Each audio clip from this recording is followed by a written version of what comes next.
We're here with baseball head coach Ben Spots with your first season in charge of Bridgewater starting this weekend. So let's talk a little bit first about how the first set of spring practices have gone with the team. Oh, it's going well. I mean, we had a good fall season, but you only get 4 weeks in the fall. So now that we're back at it every day in the springtime, it's been good. The guys have worked hard. They put the work in the off season in the weight room and did what they needed to do to prepare themselves.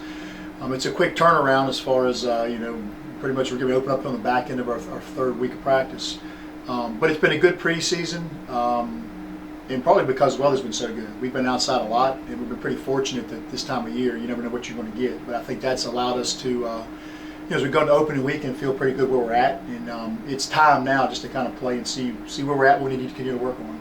Looking at the roster a little bit, I guess starting with the lineup, you actually have a lot of experience there. You returned at 5 of the top 26, in the conference of batting average last year. So talk a little bit about your lineup. Well, I do think that's a strength for us as you look at the program and what we're leaning upon. And I think for us, we're very veteran offensively and defensively, and we have some guys that have a lot of experience, and they've helped to set a tone for us in our preseason and kind of, our confidence and strength of our team. So when you look and you've got a young guy, Jared Biesecker, who had a really good freshman year, but he had a lot of experience. He learned in year one.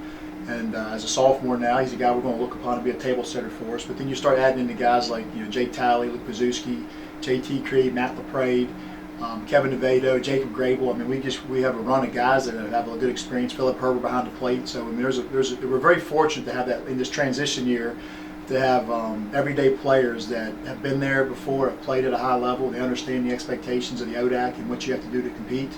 And that's certainly been something we're going to lean heavily on.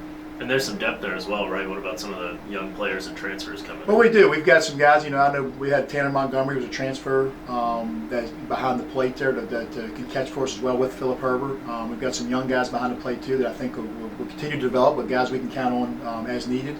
And then also, we got a good group of young guys that came in. They're athletic guys, I think, that can either work themselves in the roles as opportunity permits themselves, or can be guys that we'll get some time this year, but really we're going to look forward to in the future as we graduate some experienced guys. We'll look forward in the future there as well. I know outfield-wise we've got some versatility because we do have several guys that pitch and play positions. So because of that, you never know what you're going to need on the mound that day. But we do have some guys. Brett Leisher's a senior.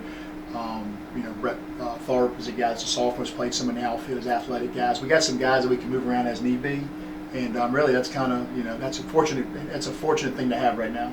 And when it comes to pitching, maybe an area the team's been looking for a little more consistency the last couple of years. Who are some of the key people to watch there who might be pitching on the weekends, especially? Well, I know that it's one of the things that we've really made a focus coming in here, and I think that believe that the abilities here to go out and compete and manage games. The biggest challenge has always been is being consistent and throwing strikes and being consistent and trusting your stuff and trusting your defense are some of the things we've tried to emphasize.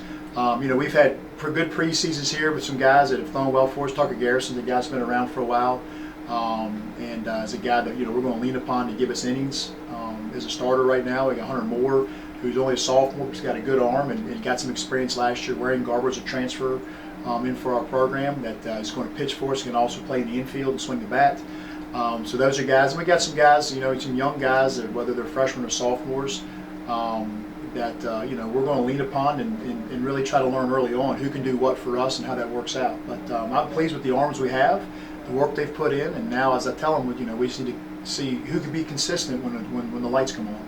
So you open up with 3 games this weekend. You play a couple teams, Methodist and DeSales especially, always at the top of their conferences. What are we looking at for the schedule this year? Maybe some of the goals for the season as we get into conference play. Well, I think I have 13 or so games before we get into conference with Virginia Wesleyan here on the back end of our spring trip. So really our goal is to find some rhythm in these next 13 games, get some answers made out for us, whether it's on the mound, whether it's bullpen, whether it's a DH spot or a pinch hitter here, or what we need to do defensively to move some guys around. I think it kind of comes into figuring that out.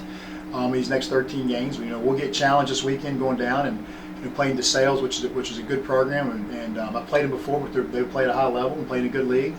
And Arcadia, once again, is another program that's had success.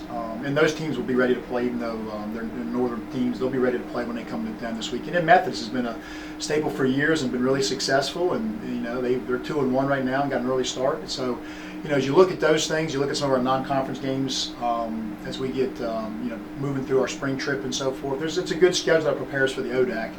And the ODAC is a really good baseball conference. I mean, I've been here a long time in this league, and it's going from a top-heavy 1 or 2, 3 teams from year to year to now it's the bottom team beat the top team, and there's great parity, and there's expectations to compete not only year in and year out in your league, but also at a national level. And we've had teams that have done that in our conference, so I think it's raised the bar. So our league's really good, and we're going to be prepared to go when that time comes. So the next couple of weeks we'll try to get us ready for that and see where we're at.